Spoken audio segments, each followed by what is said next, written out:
hair's all fuzzy today. Oh well. Time to talk about anomalistic psychology. Let's let some people in.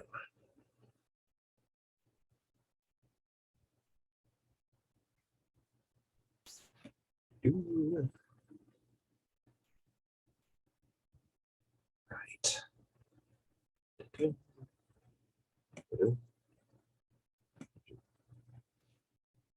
Okay. Hi, everyone. Hi, Professor. How are you feeling? Much better, thank you. Yes, I think I'm over it now.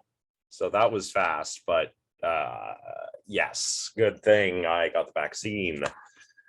I did everybody see the I think I had like an anti-vax comment on the last lecture because somebody was watching, and I guess on the uploaded version of it they said, oh, the vaccines may not be working.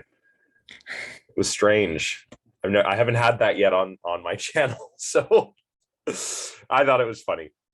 So it looks like we've got a bunch of people here. So, and it's 11:36 or 2:36. So let's share the screen and we'll get started.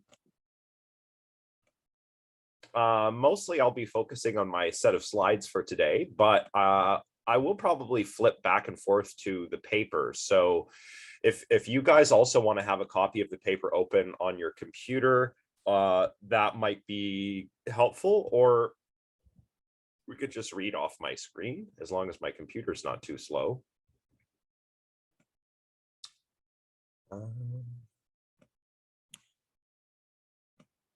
Slideshow.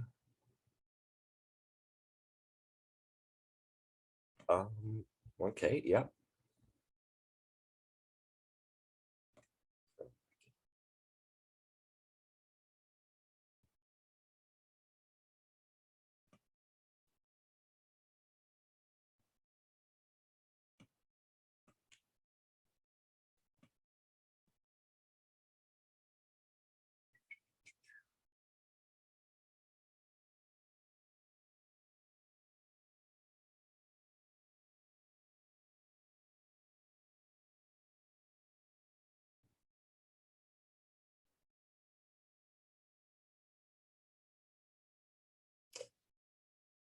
There we go. So, yes, today, of course, the topic is anomalistic psychology, which I've kind of been dropping little breadcrumbs about throughout the course. And the last time I taught this class, I discussed anomalistic psychology earlier than this in the course. I think I introduced it around the, if not somewhere in the first half, then roughly in the middle. Yeah,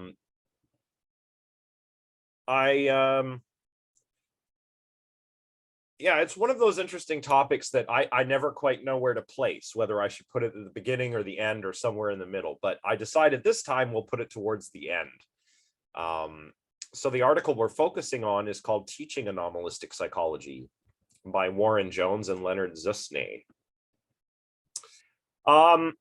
You can cite it here if you want to talk about it in your paper. And I just sort of want to review the reading, discuss some of the author's remarks, some of their claims, and they even do a very short study with the students in some of their classes. They have an anomalistic, or they had an anomalistic psychology class back in the 80s that they were teaching, that these two were teaching at the University of Tulsa. And Tulsa is, I believe, in Oklahoma in the United States, if I'm not mistaken. So, so these two guys, they're both psychologists by training. Psychologists by training, and they focus on anomalistic psychology rather than parapsychology. And I hope that today we can really sort of crystallize the differences between these two.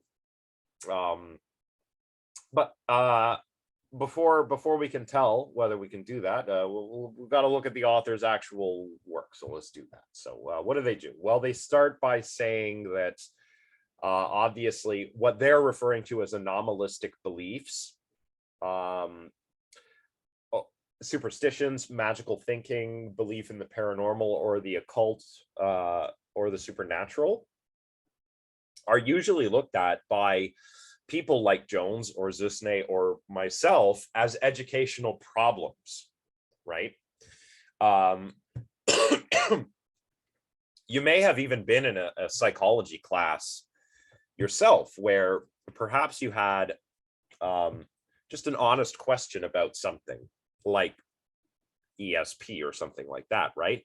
But you find that you're sort of dismissed by the prof, like, humbug, right? Like that kind of thing. Humbug, by the way, this is interesting, interesting digression real quick. Humbug is not some exclusively Scroogian way of saying, I hate everything lame, bah, humbug, like Ebenezer Scrooge from A Christmas Carol or something. No, humbug is the 19th century equivalent of bullshit. So when you hear somebody say humbug, what they're saying is that something is nonsense, right? So that's just a fun little fact, right? But if your professor ever said something like that to you, you know, they probably feel that well, we don't or we ought not to deal with these claims in the classroom. Like in a proper psychology class, a lot of professors would say, like, we just shouldn't address this stuff because it's nonsense. But Jones and Zusne don't feel that way. They think that there are actually numerous reasons to teach about anomalistic psychology in college and university settings.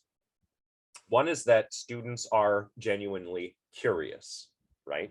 And you guys all know this because you're here, right? There are some students who are genuinely curious, and whatever they believe, whether they are naturalists or believers in the paranormal, they would like an explanation, right?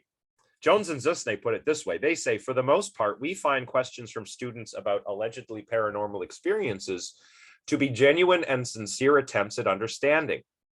Thus, for the sake of psychology's credibility and relevance and the effectiveness of our courses, we cannot simply dismiss such questions as irrelevant or beyond the scope of psychology. If we fail as instructors to provide reasonable and reasoned answers to such questions, students will simply turn to the extensive and easily accessible occult literature for their answers. I agree. And that's one of the reasons why I'm doing this class and why I've continued to do it over the past, 3 years. This is the third version that I've done. And the class gets bigger every year. I imagine some of this is simply word of mouth, you know, like, oh, there's this interesting class, maybe, I don't know. But it seems that people like it. But more than that, people are genuinely interested, right? In understanding these purportedly paranormal occurrences and experiences. So I absolutely agree with Jones and Zusne for reason number one. What do you guys think?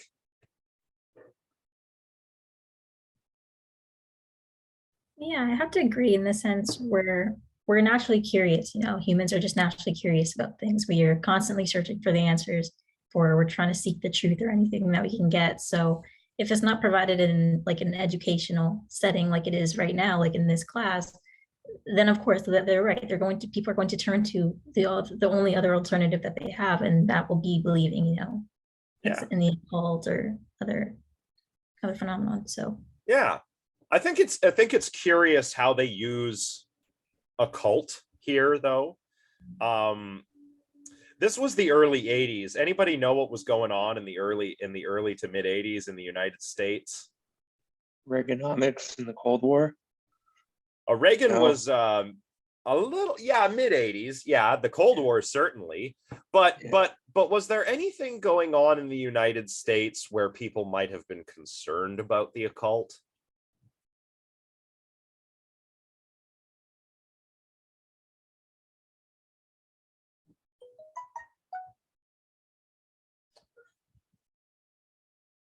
It's to do with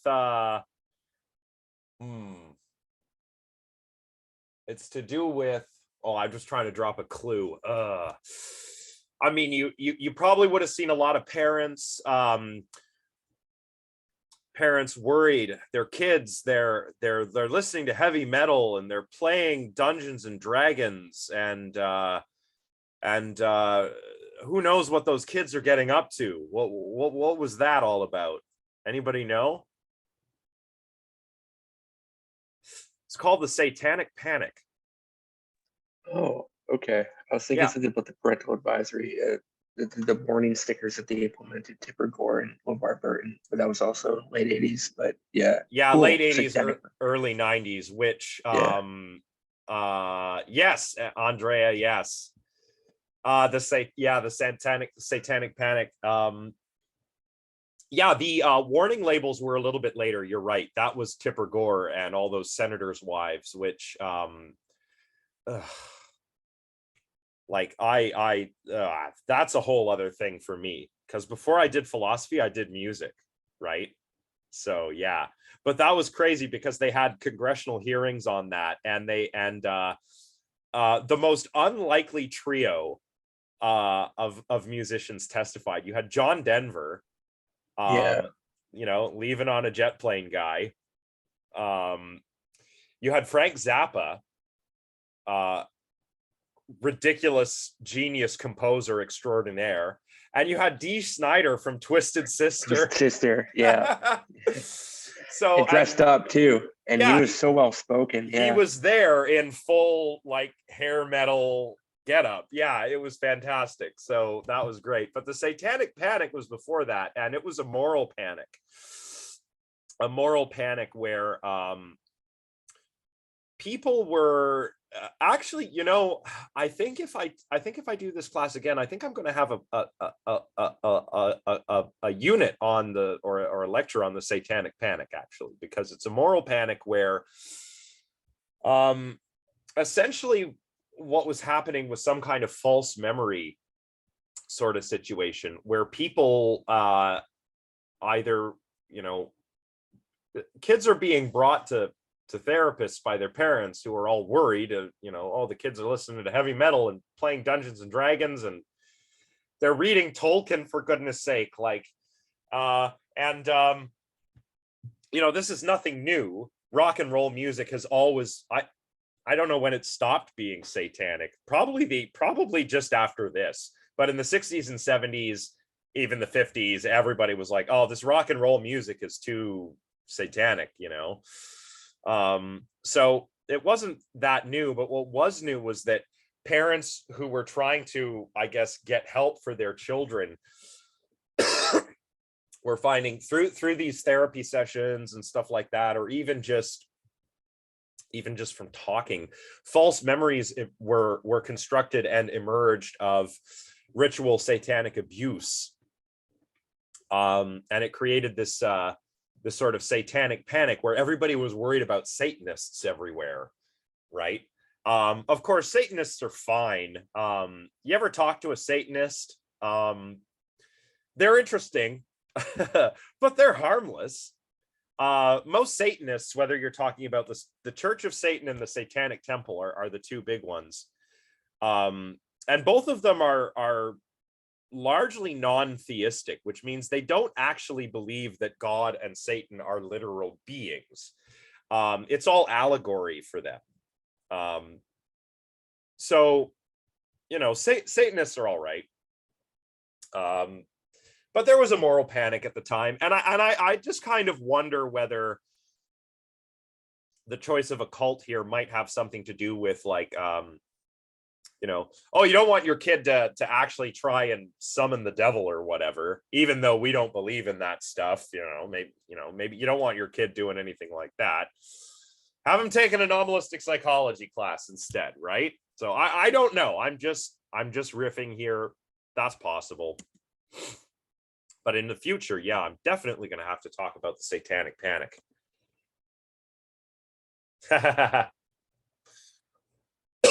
So to make a proper pentagram, you have to draw a 5-pointed star, but it has to be upside down.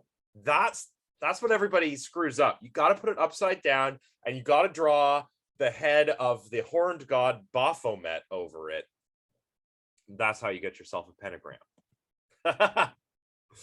I'm not a Satanist, by the way, but I do hang out at this metal bar downtown sometimes that's owned by a Satanist, and there's a lot of like pentagrams and demons and metal stuff all over. It's actually, if you like spooky stuff, it's a cool place to hang out.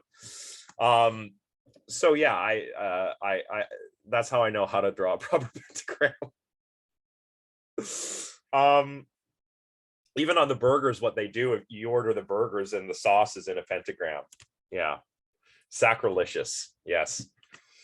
So what are some other reasons to study what are some other reasons to include anomalistics in a psychology curriculum? Well, one is that at the time that Jones and Zusne were writing this, there were a lot of parapsychology programs at American universities and colleges.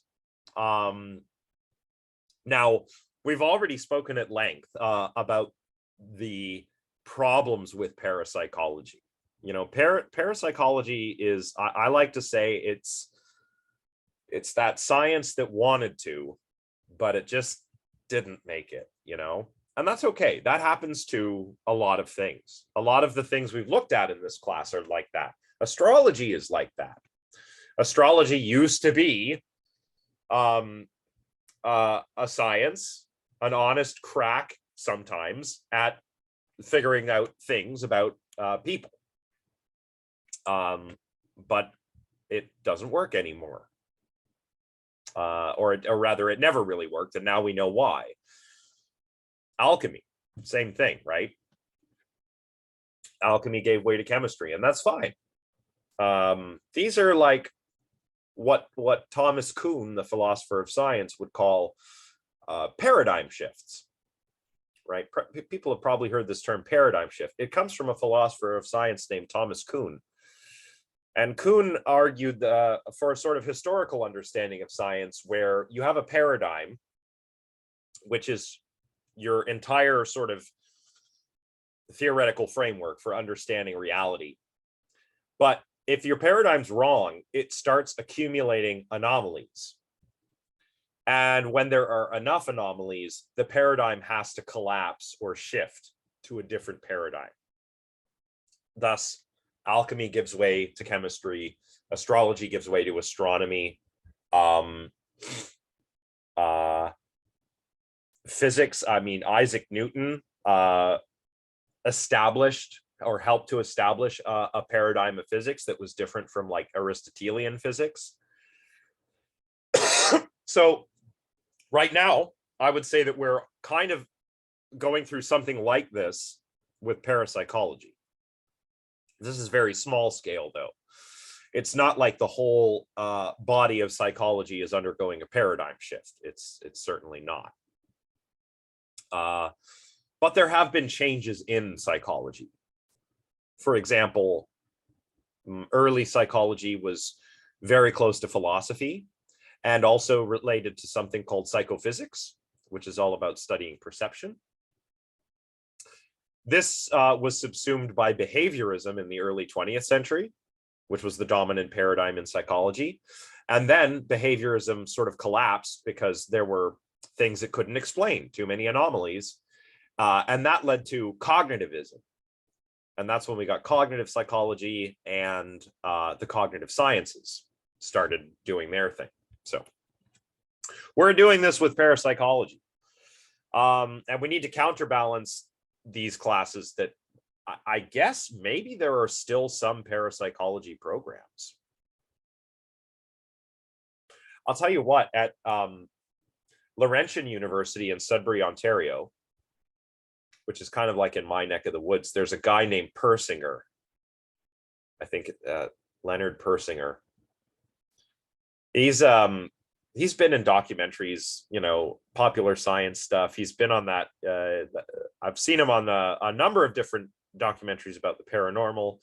Seen him on that show with Morgan Freeman, Through the Wormhole, which looks like science, but oftentimes they have not the best guests. And Persinger is like a parapsychologist. I don't think he calls himself a parapsychologist, but that's his whole shtick. He does a lot of stuff with the Ganzfeld experimental paradigm. And you can probably find it on YouTube. If you go and look him up, you'll find it. So there are some people, there's the Institute of Noetic Sciences, which is a research institute. It's not affiliated with any university, but they are basically just doing parapsychology. So it's not gone away. It's certainly much less common in academia, but it has not gone away. So we need to counterbalance, not necessarily parapsychology classes offered at university, but parapsychology is still kind of there in the zeitgeist. You'll still flip on a documentary on like the Science Channel from time to time, and they'll be talking about ESP, and you'll get somebody like Dean Radin or that Bem guy from Harvard, old Bem Kenobi, and they'll be on there talking about ESP or psi as if it's science, and it's not. We do not have we simply do not have what we need to say with any reasonable degree of confidence that any of this is real, right? So we need to counterbalance that stuff. Jones and Zusne say the information we have been able to assemble indicates that although there are courses that are taught by departments of philosophy, physics, and others on clear thinking, fads, and fallacies in science and pseudoscience, and the like, only some 12 or 13 courses in as many institutions of higher learning are taught by psychologists on topics that could be described as anomalistic psychology. I'm not sure what this number looks like today, but I can't imagine it's very high. The number may be higher than 12 or 13, simply because there are more colleges and universities now, right? But would the ratio of courses on anomalistics compared to the total number of higher education institutions in, I don't know, North America and Europe, for example, would this proportion be any greater than the ratio of classes to institutions in 1981? I would be surprised if it was much different. I don't think it would be more. I'm seeing 10 universities pop up, and this is like, I think all over North, even in University of London, University of Northampton, there's Edinburgh. There's not very many. Those are good schools, though. Duke's got one, University of Arizona, Gary Schwartz, Investigation of Mediums, University Department of Perceptual Studies, University of Virginia, Survival of Consciousness After Bodily Death, Near-Death Experiences and Out-of-Body Experiences. Oh, fun. Yeah, I'll send the list on the Discord. Yeah, that would be very interesting. Some of those are very prestigious institutions, too. So that's encouraging. But you don't need to go to one of those places because you're here, and we've got this class. Now, the interesting story about this class is before I taught it, and this is why I'm not optimistic about there being a lot of courses like this. When I got the chance to teach this class, it had not been taught in 14 years, right? So I don't know who had it before I did. Whoever taught it last would have been like before I was an undergrad, you know, and I don't know what they did with it. I have no idea what they did with it. I don't know who did it, what they did with it, but it was the first summer of the pandemic, and I was applying to teach classes, or I think I was encouraged to, I don't know. Somebody was like, there's so many students who are bored because they're all isolating. So there were a lot of courses offered that first summer. And I was like, I kind of got the chance to sort of pick what I wanted. And obviously I had to pick this one because there are so few classes like this. I thought it would be really fun exercise to develop something interesting. And the reason I mention this is because I didn't want to do what we see here. Like, yes, there are a lot of classes on critical thinking, right? For example, if you go to any philosophy department, they're going to have a class on offer, or that will be offered at some point, on critical thinking. If you go to psychology, you're going to have a class on pseudo psychology, or on like the psychology of irrationality, right? You're going to have something like that. Science, you're going to have a class on pseudoscience, but you're not going to find, at least it's not that likely, that you're going to find something specifically directed at the paranormal and the supernatural. Yet these are enormously popular topics. So I agree with reason number 2. Let's see. And finally, and this is maybe their most powerful point, if you want psychology to be a genuine and complete science of human behavior and of human experience, then you need to do anomalistic psychology, because people do have anomalistic experiences, and we need to explain them, right? Here they say, to the student, telepathy, faith healing, or psychokinesis are eminently psychological topics. To ignore the psychology of anomalies is to have an incomplete psychology. And it's true. People have anomalous experiences. People have experiences that lead them to believe they've been abducted by aliens, or that they've had a precognitive dream, or that they've seen Bigfoot. They have these experiences, right? And this is a problem, I think, with some paranormal research, some skeptical paranormal research, where, you know, someone claims something, and this just, oh, well, they're obviously just making it up. I think that's probably, true in some cases, but in a lot of cases, I don't think people are actually making things up. I think that people actually do believe that they've had experiences or encounters with something weird that they don't understand. And we need to explain those experiences. So I certainly agree with idea number 3. How about your thoughts? The last point was exactly what I was going to make earlier, just about like how if you want to study anything, you have to look at it from all sides, be open-minded to anything. Yeah. That's to dismiss anything is Yeah, not really because practice. Yeah. you never know, right? I mean, I always like to think to myself, like, okay, so ESP doesn't exist, right? But what if we encountered some aliens in the distant future who seem to exhibit what we call telepathy, and they did it via some naturalistic means? You know, maybe their physiology is such that they can detect each other's electrical activity, almost like an EEG, but between members of their species, like how electric eels can detect electricity, right? So like, what about that? What would that mean for our nomenclature if we ever encountered some kind of creature like that? I realize it's a very far out possibility, but it makes you think, right? So there's also that, like, there's always the possibility that we can find something and naturalize it, give a natural explanation for it, a naturalistic explanation. Yeah, anything else?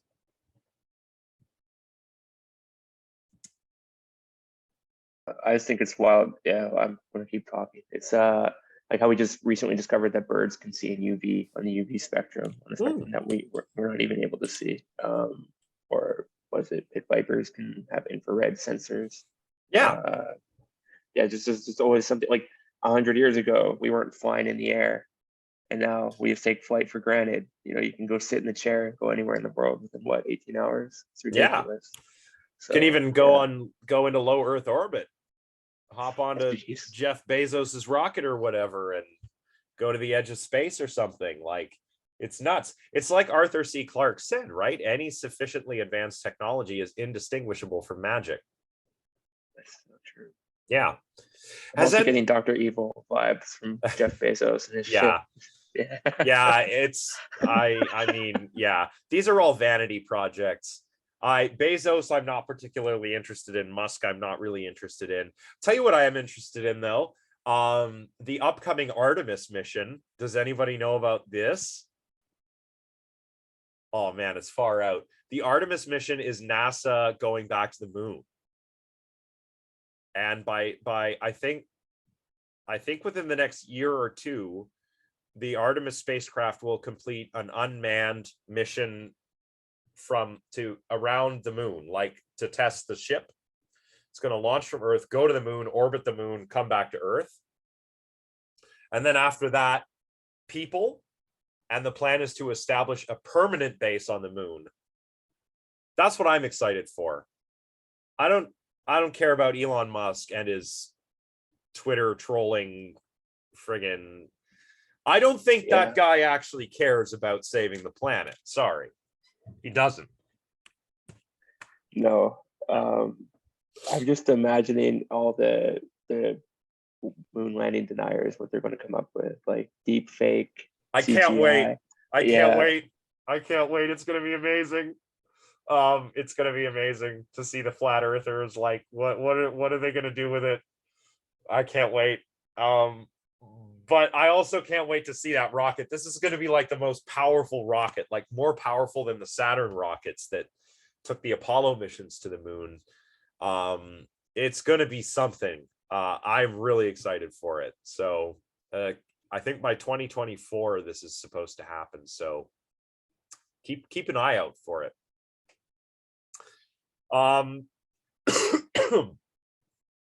So anomalistic states are what anomalistic psychologists study. What are anomalistic states? Well, they're the sort of states that include, quote, precognitive dreams, miraculous healings, sleepwalking, automatic behaviors, psychopathology, right? These are weird, abnormal states that back in the day, we would often ascribe a supernatural cause to. Jentsch mentions this actually in his paper on the psychology of the uncanny when he's talking about epilepsy. Does anybody remember what epilepsy was called?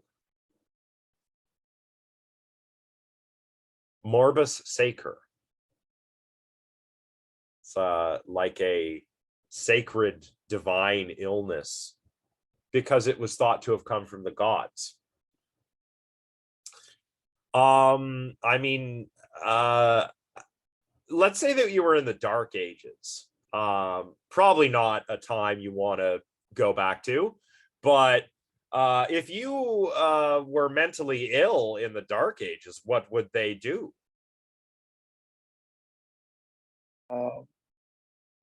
No, bloodletting was more Victoria era. They did that for all illnesses, but yeah, bloodletting would be like exorcism. Well, exorcism was one. Yeah. So that implies what? If like Buddy over here is hearing voices, we got to give him an exorcism. Why do we give him an exorcism? To remove the demons from him, or yeah, like the bad spirits. Yeah, he's got demons. Has anyone ever heard of trepanning? No. Alexis, do you want to explain for everyone? Is that like I'm not sure how it was pronounced. Was that like trepidation, similar to that like in ancient Greek, or is that something completely different? I'm not sure what trepidation was in ancient Greece, actually. Trepanning is drilling holes in your head to let the demons out. Yeah. That was it. Okay, so it is the same then. Yeah. Yeah, that's a thing people did. And we have skulls. I know John Francois is like, what? We have skulls with holes in them that we know, like they drilled these holes to try and let the demons out, right? So we used to do this for everything. Everything used to have a supernatural cause, especially like illness or anything like that. But eventually we began to understand that they were psychological states and that we could treat them. But there are other kinds of abnormal states, and these different abnormal states are different because they're anomalous in a different kind of way.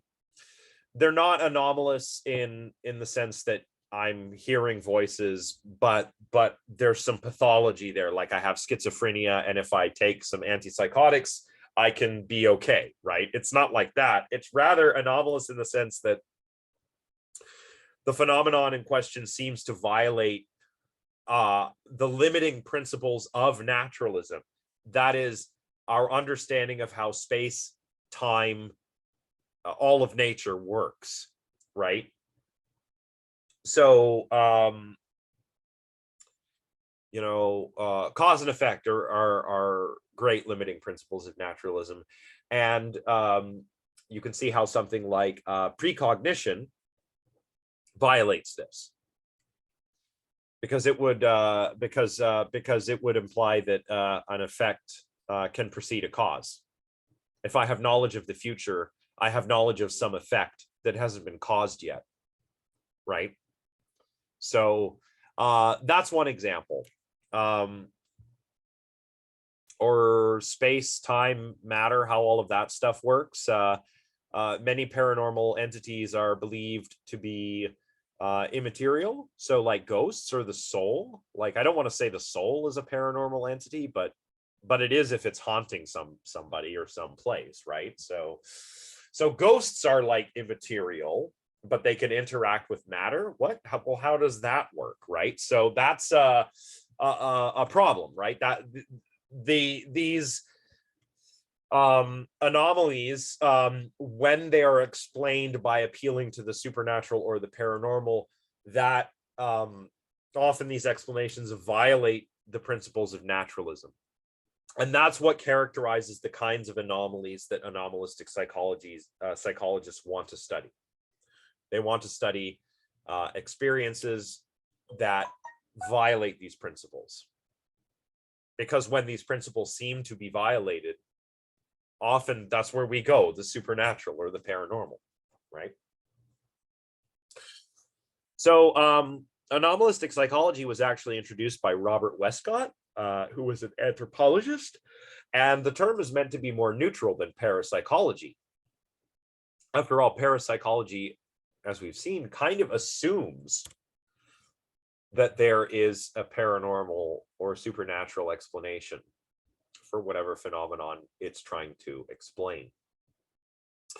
We saw this when we learned about the psychical researchers all the way back in the beginning of the class. Remember that those psychical researchers thought that paranormal abilities were possessed by exceptional individuals who may have represented some possible future direction for human evolution, right?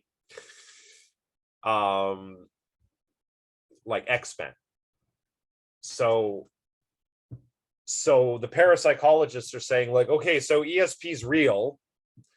It's just that not everybody could do it because we're evolving still. We're still becoming more evolved humans or something. And there's obviously a scientific explanation for it, but we don't know what it is yet. We don't have that explanation, right? What they meant by that was, yes, psi is real. We just haven't explained psi yet. ESP, PK, and those kinds of things. And of course, it's in the name. Paranormal parapsychology. Parapsychology is the psychology of the paranormal. It's not neutral. Like it tried to be in the beginning when the Rhines were doing it, but it's not. It's just not now. So anomalistic psychology, according to Jones and Zusne, is concerned with claims that certain psychological phenomena are inexplicable in terms of orthodox science, right? And we've seen this throughout the class. We've seen how parapsychologists' claims often concern phenomena that they say violate the limiting principles of naturalism. They violate cause and effect. They violate, the way that we know other minds, or the established ways that we know other minds. I mean, scientists do talk about mind reading. This is a term. If you especially like philosophy of psychology, philosophy of mind, if any of you ever decide to get into to that sort of stuff, especially if we're talking about theory of mind or empathy, the way we understand one another, you'll hear the term mind reading. But it's not magic, right? Does that actually, well, maybe there's somebody in the class who can explain.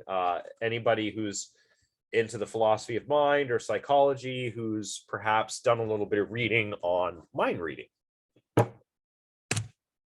No? Oh, that's fine. I have, so I can explain. Now, mind reading isn't anything magical.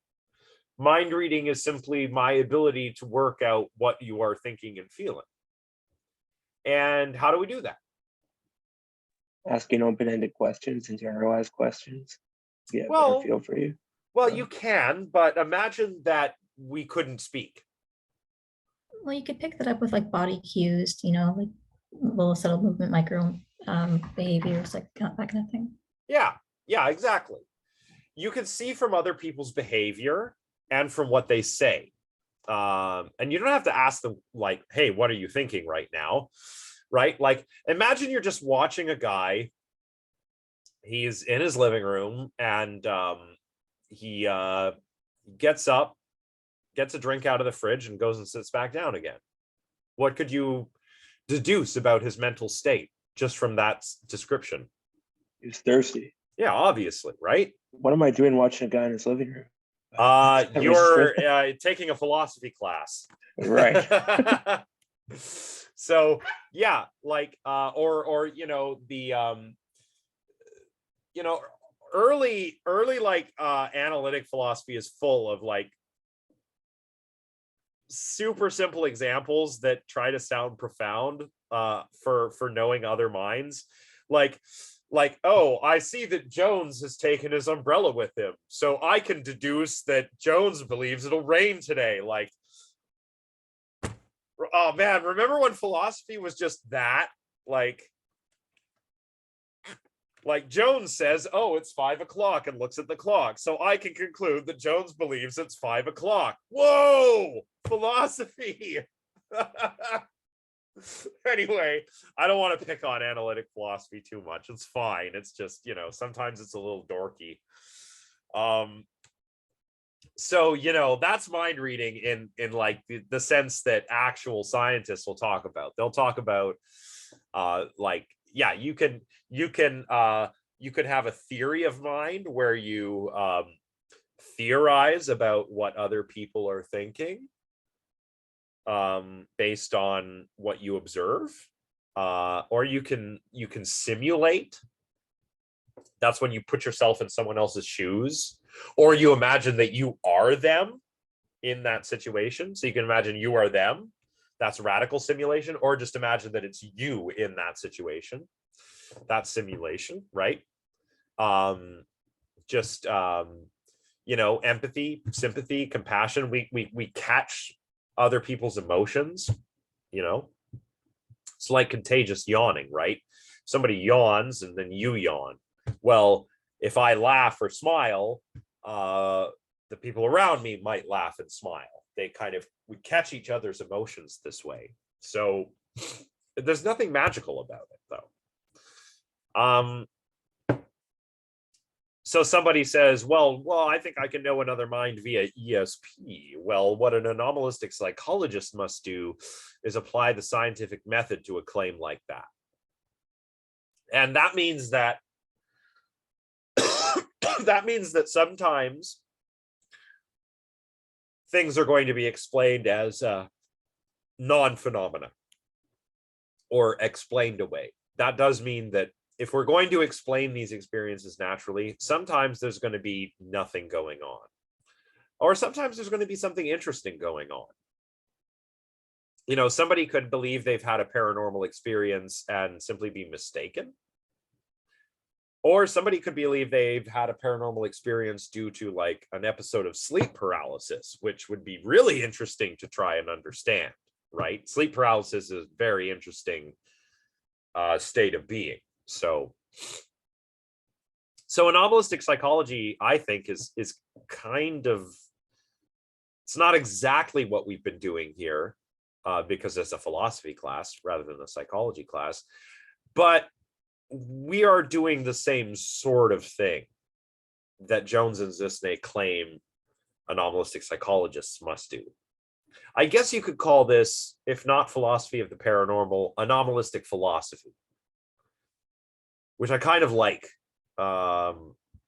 because philosophy of the paranormal, you know, I say I'm teaching philosophy of the paranormal, and people are like, oh, so you're telling people about ghosts and stuff, right? Like, or they think, oh, he'll talk about philosophical zombies and the ghost in the machine, and it'll just be like random bits of philosophy that happen to share terminology with paranormal phenomena. No.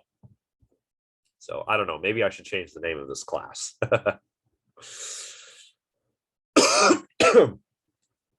So since this is anomalistic psychology's approach using the scientific method,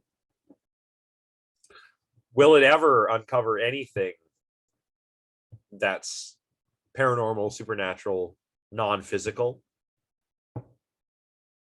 I don't think so, because I don't think those kinds of things exist, but you never know. Yeah. He's going after Descartes' pineal gland. He just wants to feel. The zombie just wants to be real. He wants to have a mind-body connection.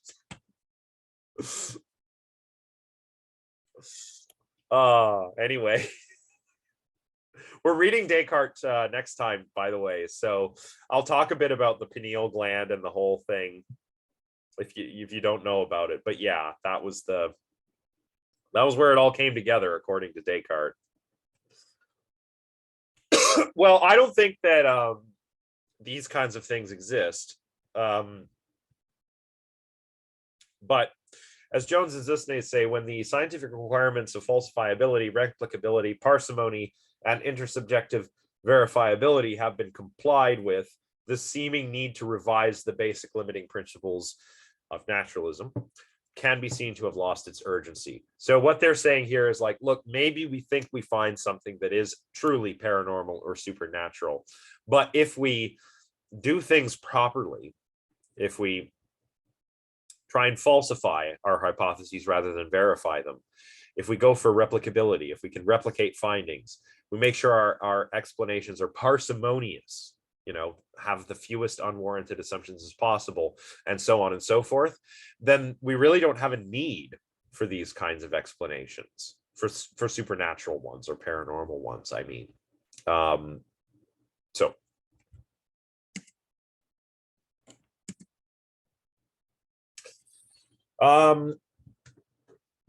also, let's see. Okay, we're doing pretty good for time. Also, the authors of this paper say that all of psychology is anomalistic psychology in some way or another.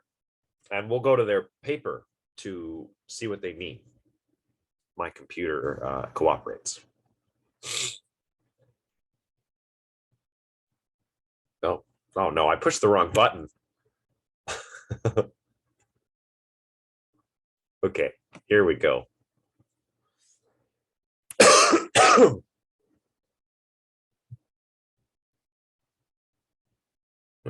Oh, here it is.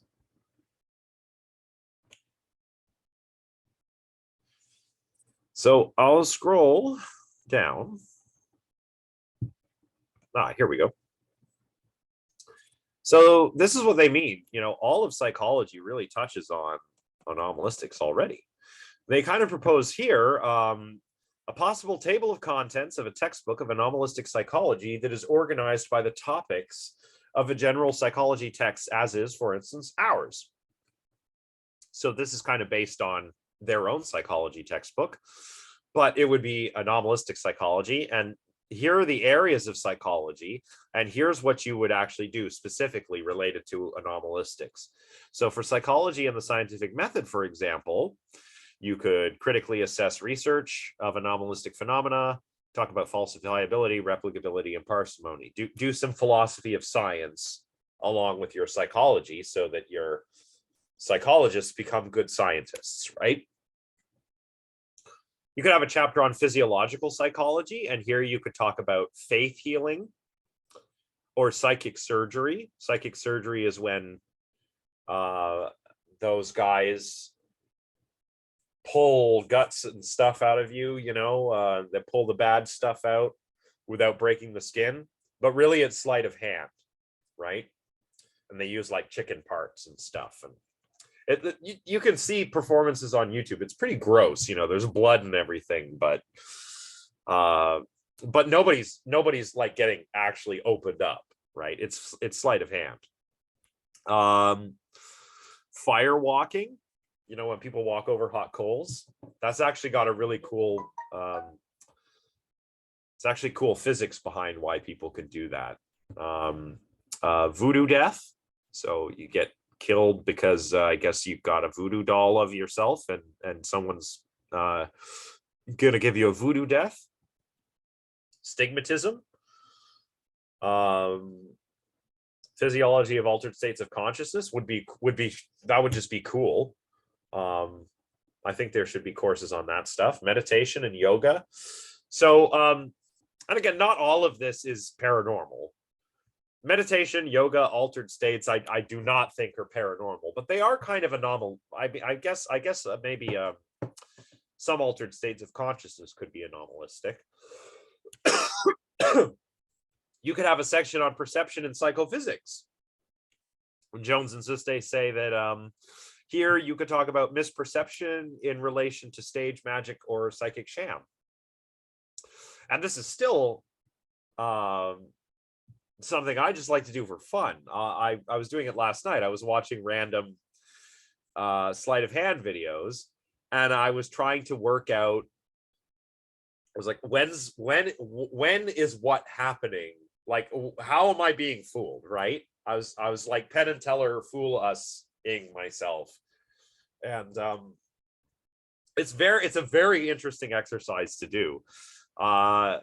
UFOs, mediumistic seances, you know, all phenomena of perception, subliminal perception, ESP experiments, theory of signal detection, parapsychological experiments. Yeah, to talk about all that to learn about perception and psychophysics. Up here, what do we have? You could have a section on emotion and motivation where you might talk about unconscious motivation, various psychosomatic disorders, selectivity and information processing in relation to the paranormal. So cognitive biases, basically. Learning and retention, reincarnation memories is interesting here. I've had a few students write on reincarnation, write some interesting papers there. And if you were to write an anomalistic psychology textbook, you could definitely put that in this section. Cognitive processes. Of course, you could talk about fallacies in thinking, decision-making in parapsychological experiments, hallucinations, out of body. Yeah, lots of interesting stuff there. When it comes to personality, yes, astrology, obviously. Some other stuff that I don't really know why it's here. I don't know why automatic writing is here. I think automatic writing should be here in cognitive processes, but if you had a section on social processes, then you can talk about social psychology of occult groups or beliefs in the paranormal. Abnormal psychology is really cool. Abnormal psychology is the study of abnormal states in the first sense. So mental illness, for example. So abnormal psychology is where you're going to talk about people who suffer from personality disorders. It's where you're going to talk about serial killers, potentially. You might talk about savants. Anything that's really out of the ordinary is going to go into an abnormal psychology class. And I guess if you were to relate it to anomalistics, you could talk about witches, witchcraft, demonology, mental abnormalities in the occult, and all of that. Because after all, we used to think that mental illness was caused by demons and not by, illness itself. And you could even have a chapter on statistics, where you could learn about evaluating your research. You could learn about how probability works. You could learn about chance and causality, synchronicity and meaningful coincidences and that kind of thing. And of course, you could also talk about the Zener card experiments there, because those were one of the earliest examples of actual science in parapsychology. But of course, there was fraud, as we learned, which is unfortunate. So you could have a whole psychology class on anomalistics, where you are just using the anomalistics as a way of teaching about psychology. Now, I haven't really designed this course that way, because it's a philosophy class. Because what I want to do is look not just at some of the interesting psychological or neurological reasons for anomalous experiences, but I also want to look at the how do I say? I want to get metaphysical and epistemological with everything as well, right? So, in that sense, I actually am thinking that this class needs a textbook. And then I was thinking, who's going to write this textbook? And then I thought, well, I should just write this textbook. And if I do that, I don't want it to just be, here's philosophy that we're learning about via the paranormal. I would like it to be like, let's learn about the paranormal and whether it's real, and learn philosophy on the way, right? I think that would be cool. And that's kind of how I'm trying to do this class when I teach it anyway. But I don't know. I always tweak things every year. Every year is a little bit different. In any case, so yeah, actually, I guess I just want to kick the ball to the class now. I wonder, some of you may have taken critical thinking classes or classes on science or pseudoscience. If you have, I'd be curious to hear about that. Or maybe some of you have even seen this kind of material discussed in another class. Have you ever seen any kind of anomalistic material discussed in like a science class, neuroscience, psychology, whatever? Has that ever come up before? I am actually curious, because I it hasn't for me. No, I'm trying to think right now, but none of my classes have really dealt with anything outside that realm of like hard facts or like what we know. Yeah, pretty much the same with me, like, because we're in the same like program, right? Like we have a lot of electives that we're allowed to take, so they could have definitely been classes like, like neuroscience or any other classes, but no, I haven't taken any either. No, this is my first one. I wonder if in any classes any students have asked, like, Professor, what about this or that, which might be paranormal or supernatural. I think I remember asking my first year intro to psych professor about what she thought about deja vu, but I can't remember her answer. That was, I think, the only one. Yeah. I wonder if students feel discouraged from asking these kinds of things. Oh, definitely on top of the stressors of like, standing out in a crowd, right? You don't want to look stupid either. It's really hard to Yeah, keep wheels turning that way. Yeah. yeah, and that's why I really try. I mean, I hope I did an okay job at this, but I said in the first class, like, this is meant to be a sort of safe space for that, right? Like, we've got skeptics and believers, and let's just talk, right? Nobody's going to make fun of anybody for what they believe, or they ought not to. But you're right, that's a good point. I get the feeling, just from certain people that I've met, that yeah, it can be weird. It can be weird to put yourself out there and ask a question like that, because you're tipping your hand a little bit, right? You're maybe showing somebody a little bit about your deepest beliefs, possibly, and that can be tricky. I don't have a paranormal example. I do have a supernatural example. In my first year philosophy class, all the way back in the day, there was a student, and this student, I don't remember her name, but this student was quite religious. And I mean, like, religious. I mean, like, always had a Bible on them, was reading it, took it very seriously. I think they were probably an evangelical Christian, which is like, whatever, do your thing, man. I don't care. But this would have been around the time of the four horsemen of atheism, right? Dawkins and Dennett and Hitchens and Harris, those guys. And we were talking about arguments for God's existence in the class, just ontological arguments. It's first year philosophy. That's what you do, right? Talk about Anselm and Aquinas and Pascal's wager and Russell's teapot. Oh, those were fun days. And so we were talking about all these old philosophical arguments, and my prof just happened to have a copy of Dawkins' book, The God Delusion, which I had also read, which I thought was kind of just a meh book, because I read it and then I took philosophy, and I was like, my first year philosophy class is more nuanced and thoughtful than this book is, so I'm just going to keep studying philosophy rather than reading books and being an edgelord.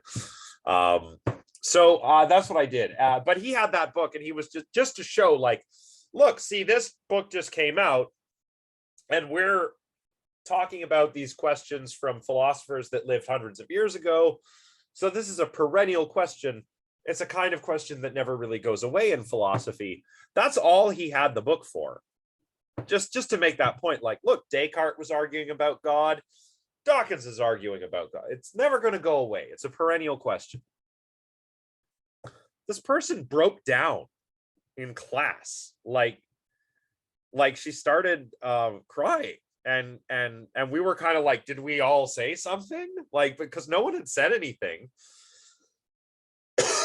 But I think just from seeing this book by the evil Richard Dawkins may have upset her. And the prof was like, oh, no, don't get upset. Like, like we were all like, is she okay? Like, and then there was an agnostic in the class, and they started talking, and we got into a really interesting discussion. And there was another atheist in the class who got in, and then they all went outside during the break, and it was just the agnostic and the Christian arguing with the atheist, like, just kind of sitting back and listening, which is, yeah, that's how it goes. And I always remembered that. Like, here's somebody that obviously I disagree with a lot about a lot of things, but I'm not gonna try and get you upset like that, right? So that experience always stuck with me. But I guess, yeah, like, you know, it's very important to some people. So we need to tread lightly when we discuss these kinds of things. How are we doing for time? Okay.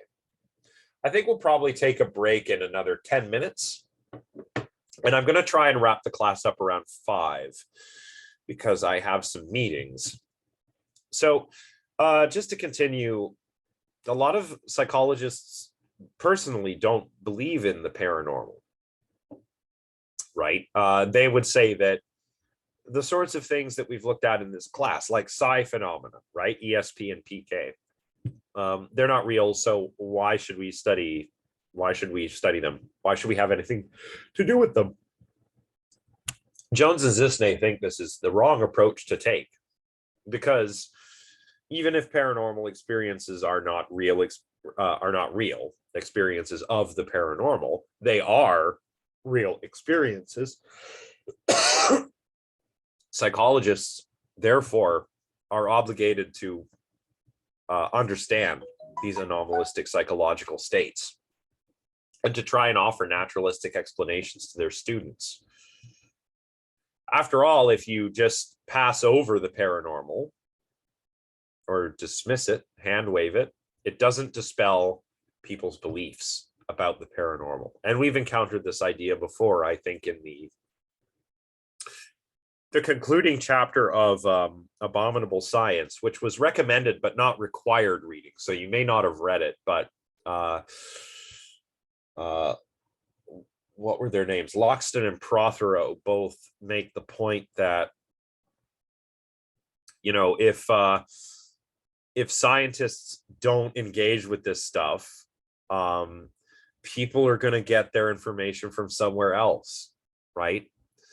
If scientists don't engage with cryptozoology or with ESP or like, and Sagan made this point very well in Cosmos with UFOs and alien life. If the actual scientists don't engage with this stuff, non-scientists will. And they are not good at getting to the truth, right? That's why I engage with stuff, even stuff like ghost hunting, because otherwise people will turn to ghost hunters or psychics, which, if you just want to have a bit of fun, that's probably fine. But if you've just lost a loved one and you don't have the money to spend on it, that's not fine, you know, being taken advantage of a little bit. So I think that Jones and Zusne are correct here. We are doing a disservice to people by not talking about this stuff, because a lot of people are interested in it. I mean, we've seen time and again the polls that are shared in some of the in this paper or in some of Blackmore's chapters that like something like half of all people believe in ESP, right? Or 25% believe in astrology. That's a lot of people. So we have to deal with this stuff. But how do we deal with it? Another thing, in terms of how we deal with it, Jones and Zusne argue this, and I absolutely agree with them. We can't just debunk, right? You see these videos on the internet of skeptics, and I used to be one of these people, I admit, way back when. This is not my first YouTube channel, you know, but you're not going to find my old one. It's gone. But that's what I did. I would debunk. And, you know, I got more views, but it was not any way to convince the opposite side of the truth of what you were arguing. Because, as Jones and Zusne say in their paper, when a student's belief is debunked, they can feel attacked or antagonized. And oftentimes, these paranormal phenomena that they believe in, it's not just like they believe in this because it's cool. Oftentimes, it's deeply personal for them. Why do people believe in ghosts or spirits? I don't know, but those that do take it seriously because they believe that their loved ones are still there watching, right? So that it's like so personal that I think that if you just debunk, you are just going to upset people and scare them away, right? You cannot just debunk. We should not antagonize people's beliefs. We shouldn't just make general claims like, oh, everything you believe is wrong, you know. Instead, what we need to do, I think we need to have a discussion. The discussion in this case is how anomalistic psychology works, right? How does it use science? How is it scientific? You know, and how is it able to explain the things that it's able to explain? That's what we need to teach people, right? It was kind of like and I've had some success with this, just with other stuff too. Couple examples. One example was I was talking to somebody who was vaccine hesitant. You know, I said, "Why are you vaccine hesitant?" Well, the mRNA vaccine will change my DNA. And I said, "Whoa, whoa, whoa, whoa, whoa, no, it won't. Don't worry. I'll explain how it works." And I explained, you know, look, I'm not that kind of doctor, but the mRNA vaccine has messenger RNA, which doesn't change your genes.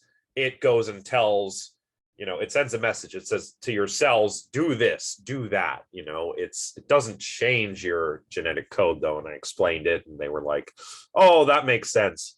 I think unfortunately they still are vaccine hesitant, but at least when they were having the conversation, they were listening, right? If I had said, you're a dumb anti-vaxxer, well, that wouldn't have, like, what does that do? You know? I mean, that's not to say there aren't some dumb anti-vaxxers. There are some to whom the message will never get through, right? But for those that are not certain and really and care more about doing the right thing rather than establishing that what they already think is the right thing, those people can be reached with a nice conversation, as opposed to just, oh, you're nuts or you're crazy or you believe false things.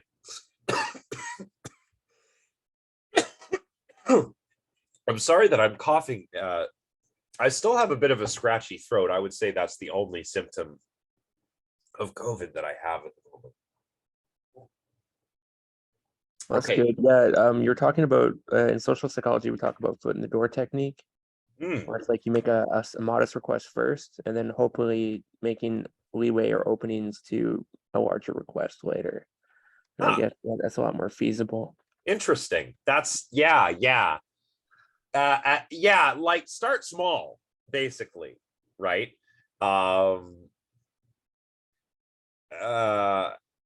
You know, another thing, I don't know if you talk about this in psychology, but obviously we do in philosophy, but another great way to do this is to use the Socratic method. Yeah, who before we break, who knows about the Socratic method? Who would like to explain for those who may not be familiar what the Socratic method is all about? I remember going over it. Oh my goodness, back in first year when I took my philosophy class. Well, wait a minute. Actually, no, that was in my Greek class. Anyway, it's pretty much, at least from what I remember, it's about, you know, like two people like Socrates did it, but you know, like two people are discussing something, or basically is it that you say, like you try to, or at least Socrates tried to, when they made a proposition, then he would try to explain why the answer or the reasoning that they had wasn't correct. Is that what it was? Something like that. That was the end goal of Socrates's method. See, Socrates did what was called dialectic, so talking having a conversation, basically. And Socrates was he called himself the gadfly of Athens, right? A gadfly is a horsefly. So, and Athens is this big lazy horse. The Socrates' job is to sting the horse and wake it up.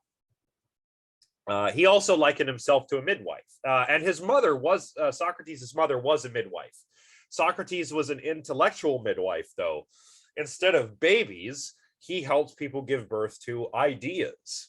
And how he would do that would be asking questions. And the questions he would ask would always either expose a contradiction in his interlocutor's thinking, or lead his interlocutor to realize he was wrong or that he did not know what he thought he knew. Once you got there, once you got confused, then you could birth the ideas. It's called, he called it, for Socrates, there was no learning, only recollection, because Socrates and Plato, well, probably just Plato actually, believed in this sort of reincarnation kind of thing, but that's a little bit beyond the scope of this class. But yeah, the Socratic method is used to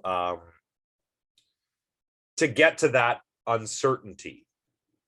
Once you're at, for Jens, intellectual uncertainty sucks. But for Socrates, intellectual uncertainty is great, because now is when you can get to learning, right? So that's what the Socratic method's for. So somebody might say, oh, ESP is clearly real. And I would say, I would go full Socrates and just say, ESP, I don't know anything about that. Tell me about ESP and why it's real. And they'll tell me all their stuff. And then I'll ask them some questions. And just by asking questions, eventually we'll get to a contradiction or a gap in knowledge or something like that. And that's when the learning begins. And that's a great technique to use when you're dealing with somebody who believes in something that that you do not, and you want to convince them of the truth of your claim. Don't debunk. Use the Socratic method. When you use the Socratic method, the other guy inevitably debunks himself. This is kind of how it works, right? So it's like the whole premise of I know that I know nothing. Yes, exactly. That's the Socratic virtue. Okay. Socrates, it was the Oracle of Delphi had told Socrates' friend that hey, your buddy Socrates is the wisest. You tell him he's the wisest of men. Okay, tell him that. That's my oracle. And he was like, all right. So he tells Socrates, and Socrates is like, what does that mean? And then he figures it out, and he lets everybody know at his trial, when he is on trial for corrupting the youth and disbelieving in the city gods. He says, they say, oh yeah, you guys think I'm so smart, but I'm not. I know I'm not smart. If I'm the wisest of men, it's because I know that I do not know. So he was aware of the limits of his knowledge. That is why he was the wisest of men. So yeah, always remember that. I think that's about as close to a myth as philosophy has. We don't really do myths in philosophy. But the story of Socrates may as well be one. And I mean myth in the sense that it teaches us something. Not in the sense that it's myth, like it didn't happen, myth busted or something like that. I mean, it's a myth because it teaches us something. So anyway, let's have a quick break. Let's come back at 5 minutes after 4. And we'll just finish off. We may not even go all the way until 5. I'm not sure. I'm having trouble talking, actually. I think I'm losing my voice. So Get some liquids. Yeah. Water. So I'll be back at 5 minutes after 4, everyone. Sounds good. All right. Thank See you all soon. Oh. Zoom recording. There. Okay, good. Now we're back. Now we can go. Yeah. Good. Thanks for pointing that out, Alexis. I would not have noticed. Okay. Oh no, not from beginning. Okay. I'm still also a little foggy. It was like last time where I I started feeling better, but the last yesterday and today I've still got a lot of fatigue and a lot of brain fog. That'll go away, but that I found, same with last time, that lingered after I started to feel better. So I guess we're going to talk about this more for our last lecture, but a lot of what Jones and Zusne say in here raises an interesting ethical question. And that relates to whether teachers should try to change their students' beliefs, right? The reason they raise this point is because belief in the paranormal is often very sincere, and it may even be a cherished belief, an important belief. And of course, belief in the paranormal and the supernatural can overlap with religious beliefs. Is it okay for me to try and change your mind about those things, right? Now,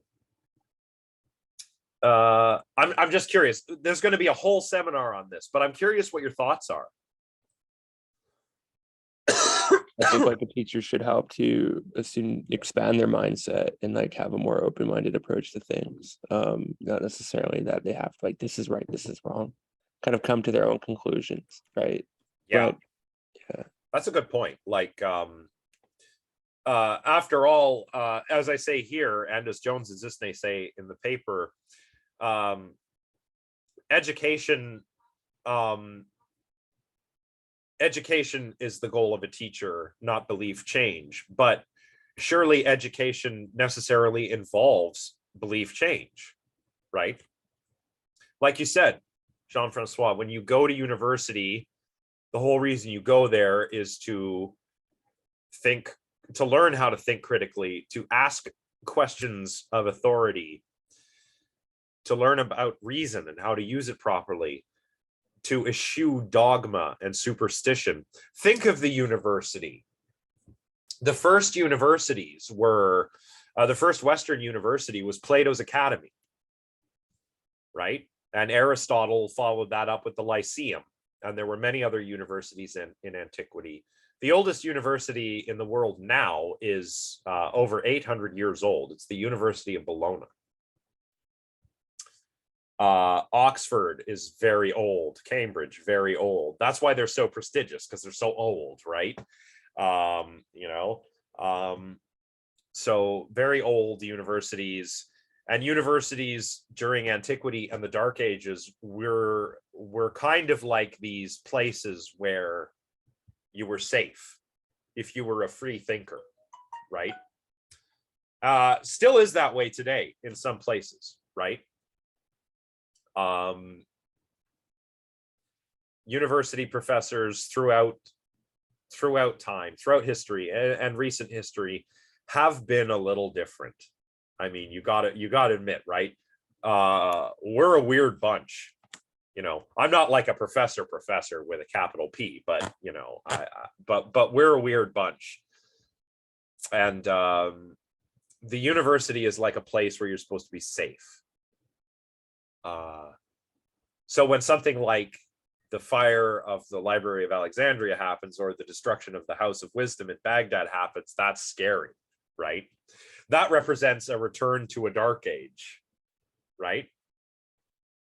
Yeah, I think that my line of thinking is pretty much like, yeah, same as JF's, in the sense where you go to university to learn about different things, and like you can, like, people go into university having a certain worldview, right? But it doesn't necessarily mean that it has to change to a dramatic degree. But when you go to university, you're supposed to learn different opinions and different ways of thinking about things. So in that way, you kind of consolidate that kind of new information that you're learning with your worldview, and seeing if it fits, and if not, what things need to be modified or anything like that. But yeah, pretty much the same as what Jeff thinks.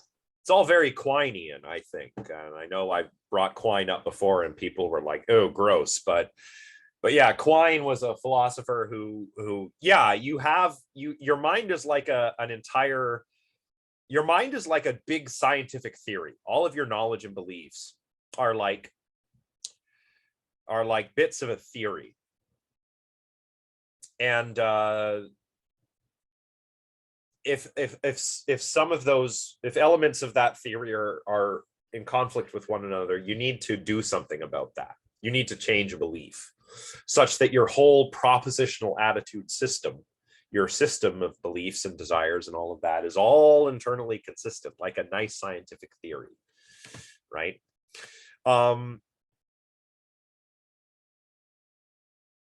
I think back again to the example of that religious student from my first year philosophy class who got upset when we discussed Richard Dawkins. You know, the purpose of bringing that up was not to make her into an atheist, right? To get her to abandon Christianity for atheism. No, that wasn't the purpose at all. The purpose was to be aware of this discussion and how it's a perennial question, right? So did she need to get upset? No. And I don't think that was the purpose of bringing that up, bringing up this provocative, controversial figure like Richard Dawkins was not meant to upset her. And I think maybe I don't it's hard for me to get into that headspace, right, where I'm bothered by somebody questioning what I think. I don't know what it's like to be her, who believes in Christianity, and when someone says, this is an atheist, and I don't know. I really don't know. And I'm not trying to like make fun of this person, right? But clearly you go to university, if you don't expect to hear something that contradicts something that you believe, then I am left wondering what you thought university is about, right? I mean, I don't know. I hope I'm not being uncharitable. I think that's fair, because the university is supposed to be a place where you get your mind tested in all kinds of ways, not just, you know, learn this and see how much you retain, but also, can you handle, you know, like A Few Good Men, can you handle the truth, right? Right? That is what university is about. Yeah, especially when you're coming through with, I mean, thousands of people from all over the world are at university, right? Like it's in the name, you know, university, Yeah. universe. So of course you're going to get a whole bunch of different people from different places having different ideas. So there's going to be like intermingling of ideas. It's not like there's just one consistent belief or one paradigm that's at a university versus another. It's Yeah, a whole bunch at the same time. and it worries me when I get this reaction, not your reaction, but like a reaction similar to the student. I have had cases of, I was teaching a first year class and we were talking about arguments for God's existence, and I didn't have anybody get upset, but I did have people get up and leave.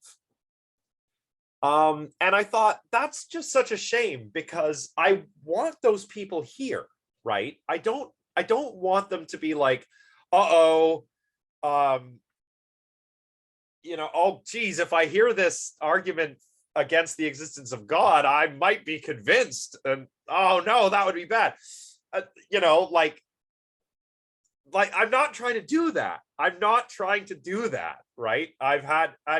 Usually these people, they might be wearing some kind of like identifiably religious thing, like a cross or something, right? You know, so I'm like, oh, they might just have to go somewhere, but maybe they're not into this whole, you know, maybe I'm talking about Nietzsche and I'm saying God is dead, and then 2 or 3 people get up and leave, and I'm like, I really think you should stay, because I'm not trying to convince you that God is dead.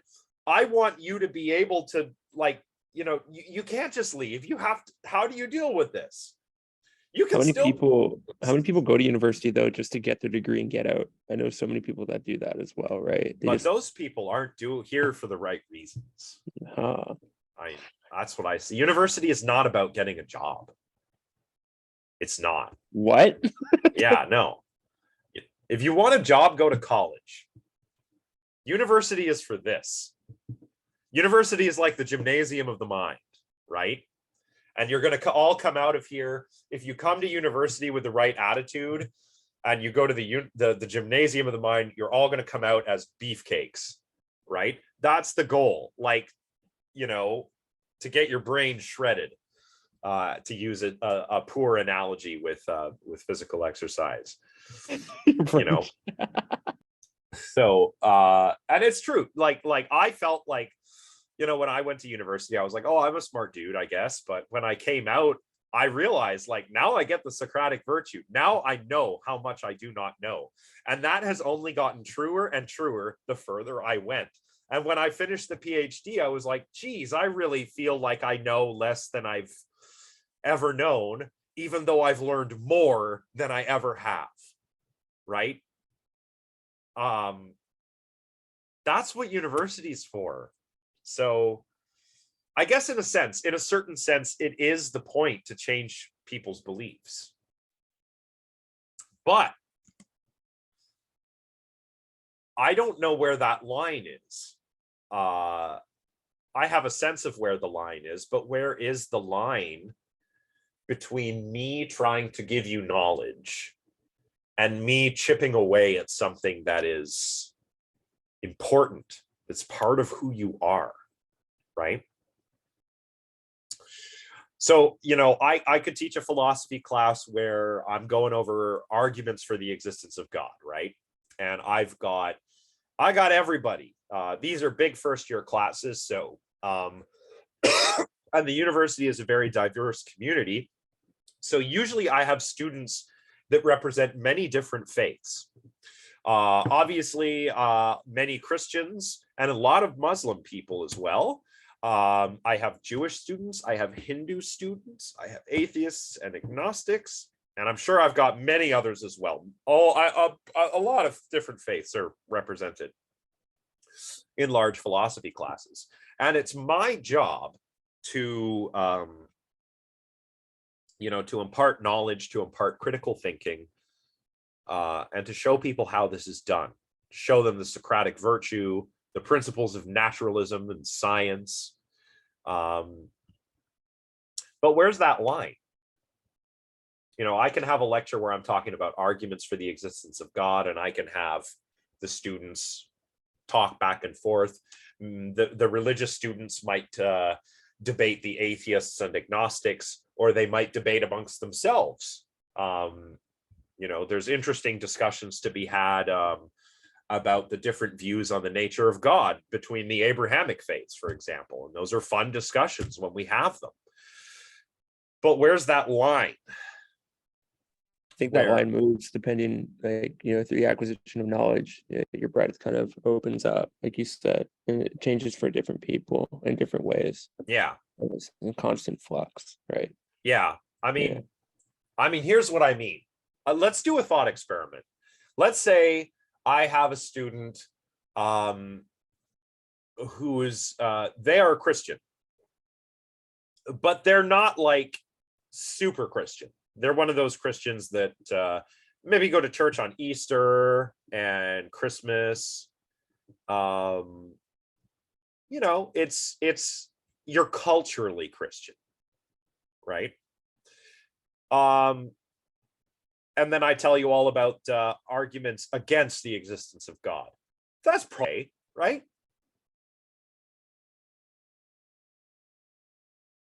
You cut out the last bit. What did you say? Oh, you frozen? Okay. I was just saying, like, say I have somebody who's culturally Christian, right? Right.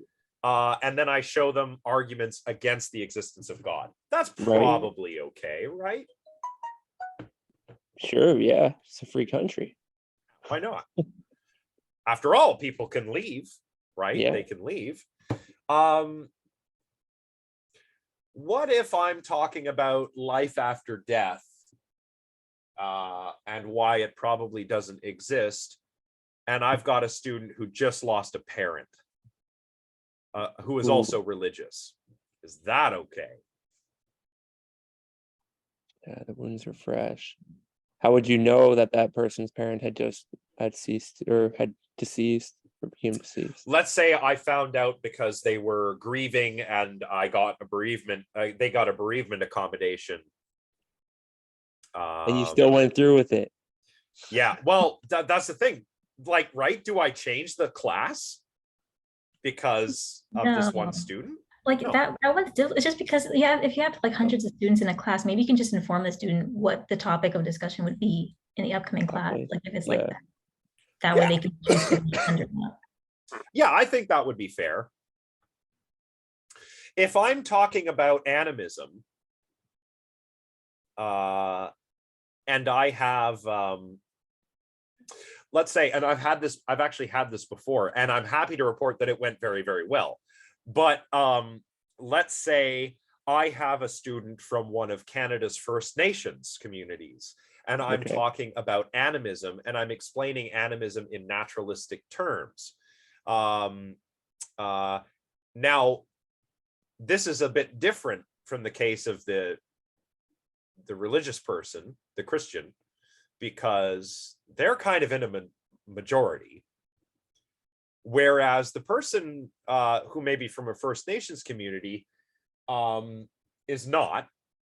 Not only that, but there's also been a cultural genocide, you know, with residential schools and trying to erase the language and traditions of those people.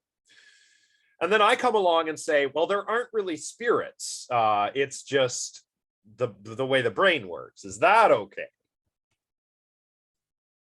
This is the trickiest one for me.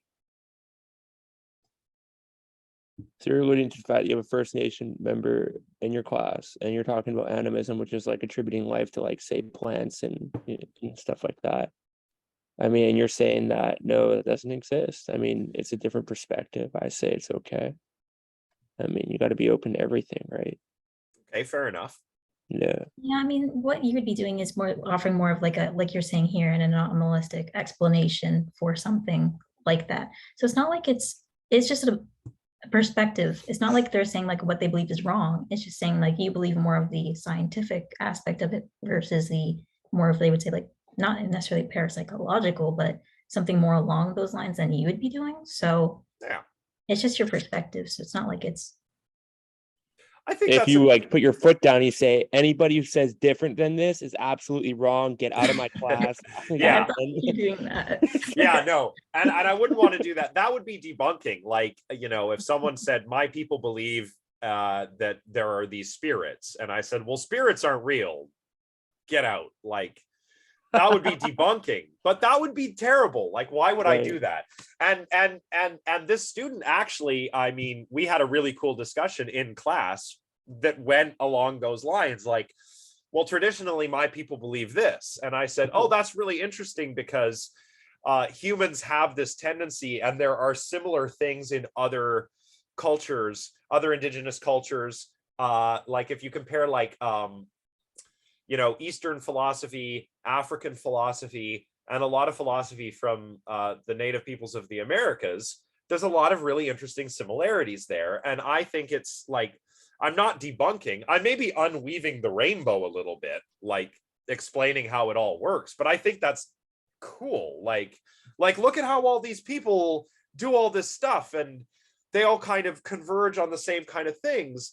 And like, okay, maybe there aren't literally spirits, but doesn't that say something about how we're all people and this is how we work, and that's good? Like, you know? Yeah. So I think it makes, I don't think it others people. I think it actually shows, well, look, we all have this, and it, you know, sometimes it manifests itself in the way a certain culture is. Sometimes it might come out as a superstition, but it's just part of the human condition. And look at all of the amazing ways that humans throughout time have been human. I mean, it's just so freaking cool. Like, so yeah. So I think that's one reason why you have to not debunk. You have to have a conversation, right? Yeah. And a lot of students do that. I have a lot of students who take approaches like that in their paper, where they will take something from their folklore and critically assess it, not to debunk it, but just to show why this belief is important in that cultural context. And that's really neat. That's critical towards critical thinking too. You know, Yeah. you can't live in a hole forever. I've seen people try.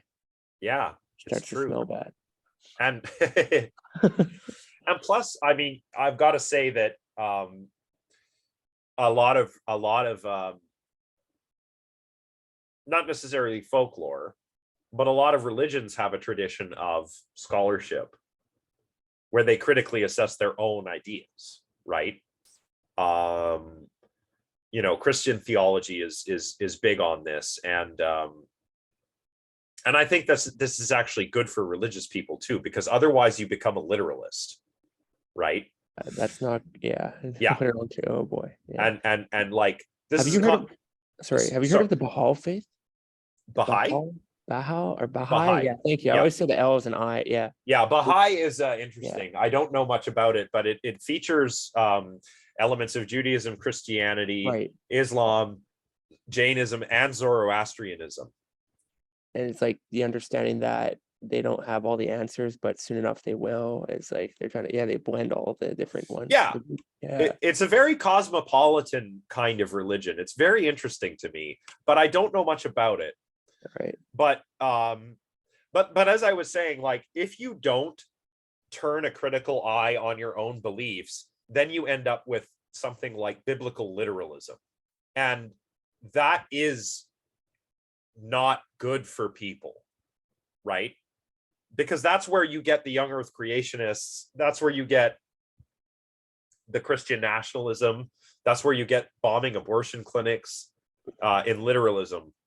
And the understanding in I don't know about Islam. Well, Islam doesn't really do a lot with the Bible because it's corrupt, right? It's so that's why the Quran is the focus, and the Hadith in Islam. But in Judaism and Christianity, you know, this kind of scholarship has happened for years and years and years, and it's understood that this stuff is supposed to be allegorical, right? It's not meant to be taken literally. I think that when you do that, you do a disservice to the text and to yourself. You know, people. Sorry, I don't interrupt. Mephalel doesn't live to like 700 and some years old. Did you read? Oh No. yeah, well, back in the day, yeah, that's right. Methuselah and Noah, and they all lived for hundreds of years, and it's like, well, no. Like, look, I mean, how like it's so super allegorical. Yeah. Adam and Eve and the fruit of knowledge. It's such like it's such a crazy allegory. Like, it's so interesting, but when you take it as a literal story, that gets lost, right? And I was going to say, this is one of those things that happens to people when they come to university. They come to university, and if you take a religious studies class or an English class, one of the first things they tell you is the Bible is fiction. And people are like, what does that mean? And what it means is that it is a narrative about a God. You know, right? It doesn't mean that it's fake or made up, even though it's likely not describing real events. Saying the Bible is fiction doesn't diminish its value, right? So Jones and Zusne say, an ethical approach to anomalistics would be one which emphasizes the positive traditional ideals of science, namely empirical proof, sound logic, open-mindedness, and suspension of judgment in the absence of proof. So we don't debunk and antagonize. We try and exercise epistemic humility. We try and avoid dogma. We use our reason. We stick to the principles of naturalism. So let's look at a little study that they do. Anomalistics deals with psychological phenomena that appear to violate the limiting principles of naturalism, right? And there is, as we've seen throughout this class, a lot of overlap with the paranormal, the supernatural, the occult. So how effective would an anomalistic psychology course be in terms of quote unquote standard educational objectives, right? Imparting knowledge and possibly changing beliefs. Jones and Zusne are going to tell us. They've put together an anomalistics course, which they taught at the University of Tulsa. And they used a couple interesting scales. Jones, Russell, and Nickel had come up with the belief in the paranormal scale, which measures levels of students' beliefs, what they believe in, how strongly do they believe in it, that kind of thing. And they also used an item matching and completion task that Zusne designed in order to assess their knowledge of the paranormal. So do you know what ESP is? Do you know what astral projection is? Just what do you know about the paranormal? Oh, spelling mistake. Each tool was completed during the start of the class and the end of the class so that we could compare how not only belief, but knowledge changed compared to the beginning of the class, the end of the class. Yeah, interesting but expected results in their survey. So before the class got underway, 86% of the students had belief scores above the normative mean. So the normative mean would be like compared to other university students who do this scale, the scores typically average this much or whatever. But the students taking this class had scores 86% above the normative mean. So this class attracted a lot of people who believed in the paranormal. 54 had belief scores 1 standard deviation above the mean. So 86% had belief scores somewhere above the normative mean, but over half of those were like significantly higher than the average. They were 1 standard deviation higher than average folks. 50% of the students in the class also reported having had a paranormal experience. So a precognitive dream or something like that. And 52% reported having attempted to facilitate one.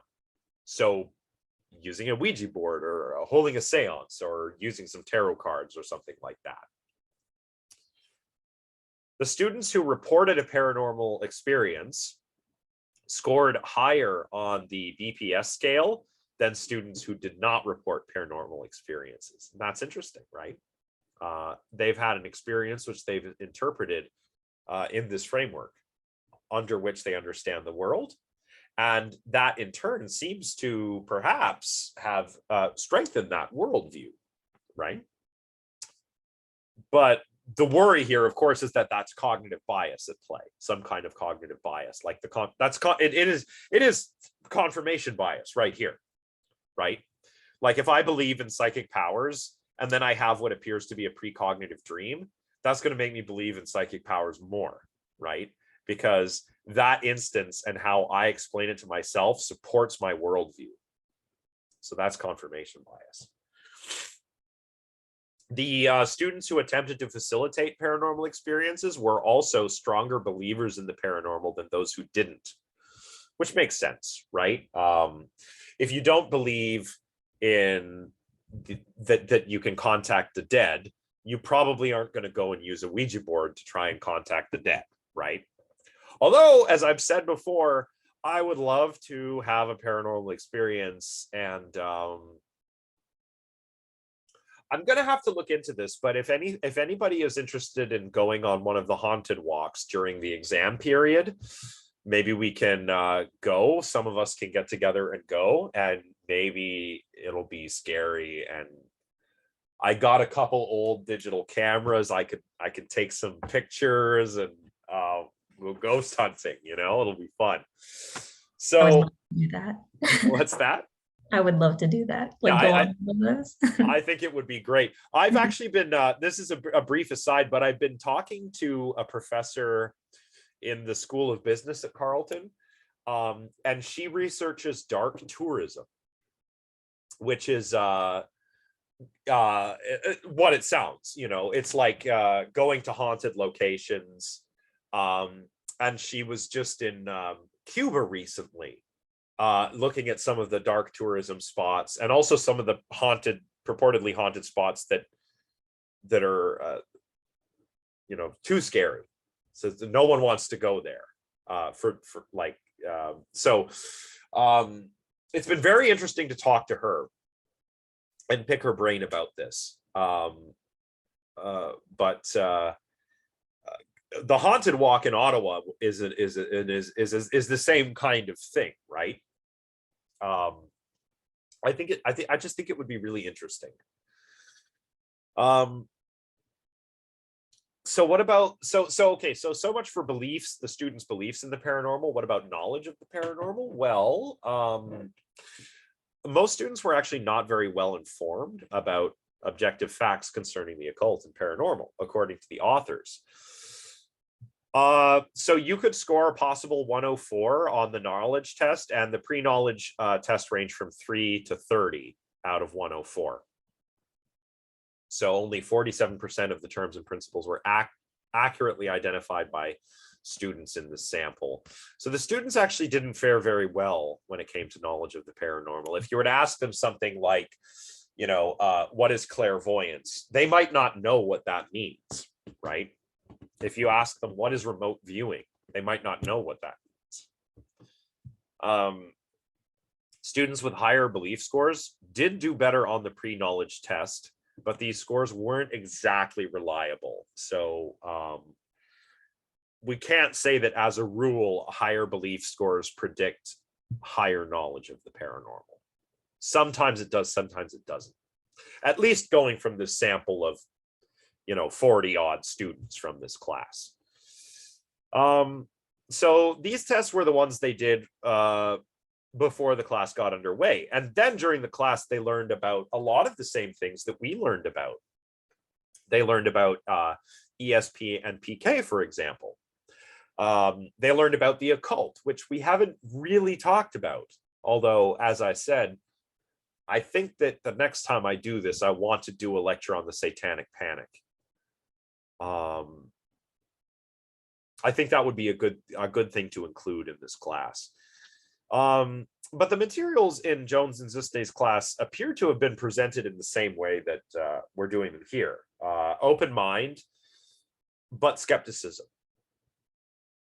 Focusing on the principles of science, and just as much in this class, focusing on the philosophy. So we're not just talking about like philosophy of science. We're not just talking about parsimony and falsifiability and that kind of thing. We're also talking about epistemology, right? How do you know something, right? We're talking about metaphysics. We started with metaphysics, right? Like, what exists? If you're a naturalist, only the natural exists, right? So then at the end of the class, the students get tested again. And we'll find out if their beliefs changed and how they changed, if they did. And it turns out they did. There was a significant reduction in belief scores from pre to post test. And this occurred simultaneously with an increase in the measured knowledge level. Now, like this class, the most extensively covered topic was parapsychology. A belief change occurred on 7 out of a total of 8 of the ESP items that the students learned about in the class. But significant changes occurred only in 8 of the remaining 17 items. So UFOs, astrology, and the other things that would have been discussed in the class. Belief change was not as significant, or that's a technical term, I'm using that wrong. Belief change did not occur like it did with parapsychology, because parapsychology was covered more.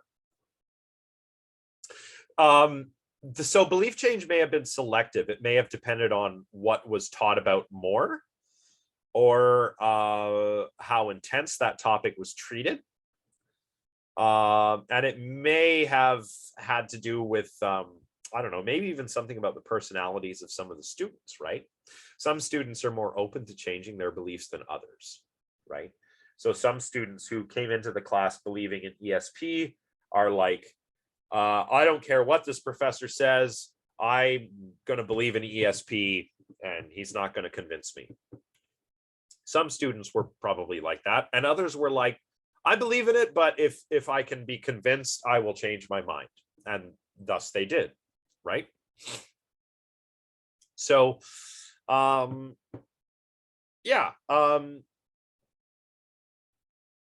Oh, this is interesting.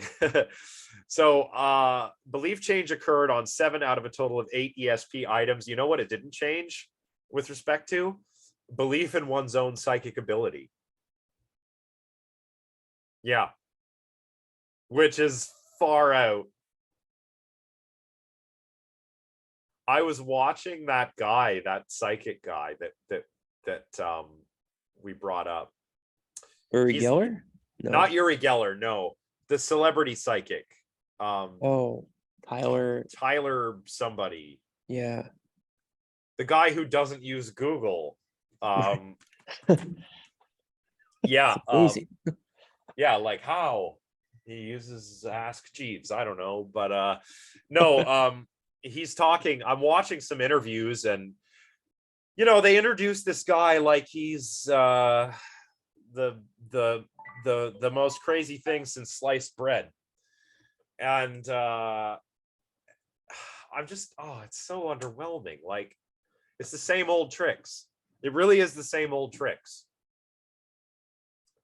And he says, I don't know, he talks about his abilities, and I'm like, it just reminds me of this here, because I'm like, this guy could, I think this guy's a fraud, but what kind of fraud is he? Is he a fraud who's acting in bad faith, who knows that, sure, psychics aren't real, but I'm going to get that money, Is he doing that? Or is he really convinced that he has these abilities? I think it's the second one. Then again, Yeah. Go ahead. A little bit of self-report bias there. But it's like that, what was that other guy, that skeptic, James Randy? Yeah. When he did the horoscope thing with the students. Yeah. They said, oh yeah, they looked at it and they said, oh, like they understood that, it was all the same, and they understood the whole concept behind it, but they still believed in it regardless. Yeah. I don't understand. Yeah. I don't understand. But this guy, Tyler, here's the thing, right? Like, I think he believes he has psychic powers. I also think he uses Google. And I think he does some kind of mental gymnastics that make it okay. Look, I'll put it this way. This is something that my partner said, because she showed me this guy first. She was like, Josh, there's this new psychic guy. I was like, what? Show me. We're watching, kind of giggling at it. And she says to me, this guy, Tyler, he's young. He's in his mid-20s. He's a gay man, which, like, good for you, dude. Like, everybody's great. I love it. But she says to me, my girlfriend, I do not believe that a 25-year-old gay man just doesn't know anything about celebrities, doesn't read anything about celebrities or popular culture. That's just not right.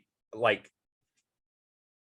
it's not part of that. It just, that's the zeitgeist, is what I'm saying.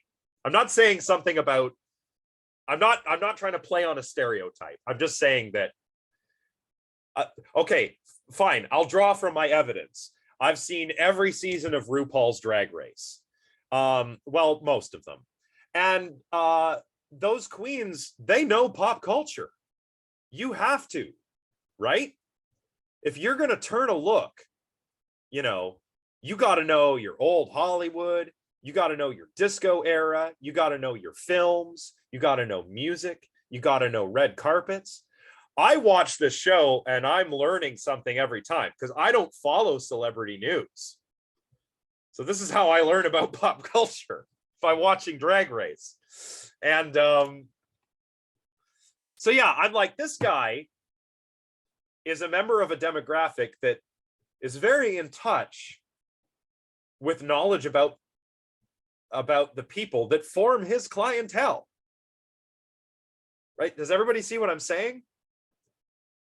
No, I You're in totally pop culture. How can you not know about pop culture? Right. Well, I mean, if you're like, what about those Kardashians? I'm like, I don't No, know. I know. I totally know. I totally understand what you're saying too. But maybe it's possible that he is like an outlier. Like I know I'm an outlier for people who are like my own demographic, like people who are my own age and stuff. I am nothing like most people my own age. So it's kind of Maybe. it's very possible that he is just outside of that I realm. think Yeah, I, I don't th- I think he probably watches movies and television though. Hmm. You know? And I think, I don't know, like it's just, what's going on in a mind like that is what I want to know. Like, does he know he's a fake, or does he not think he's a fake? I can't, I need to know, but I can't get in there. Because when you watch him perform, he seems like a genuine guy, right? He seems to believe in what he's doing. But I'm sure he's snuck a little Google search in here and there. I'm absolutely sure. Or he might not Google, but his entourage, right? People that work for him. That could be a legal loophole right there. Yeah, that's true. Yeah. Or has anybody, this is really a silly example, but has anybody been watching that show, The Rehearsal? I don't know what that is. No. It's Nathan Fielder. He did Nathan for You. He's hilarious. Anyway, this show, he's helping people overcome these situations by having them rehearse the situations in very intricate detail.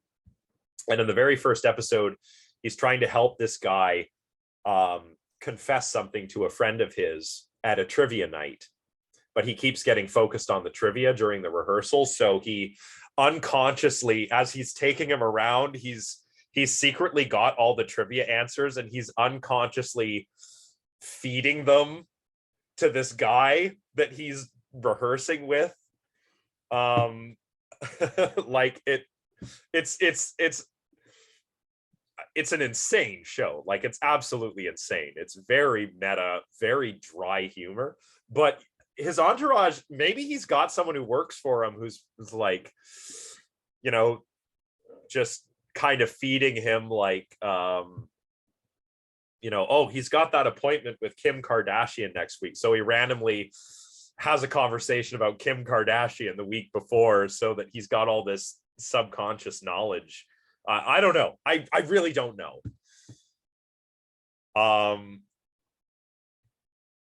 But the whole point is like, I guess this guy maybe does believe he is a psychic, because this is one thing that Jones and Zusne found was very difficult to change.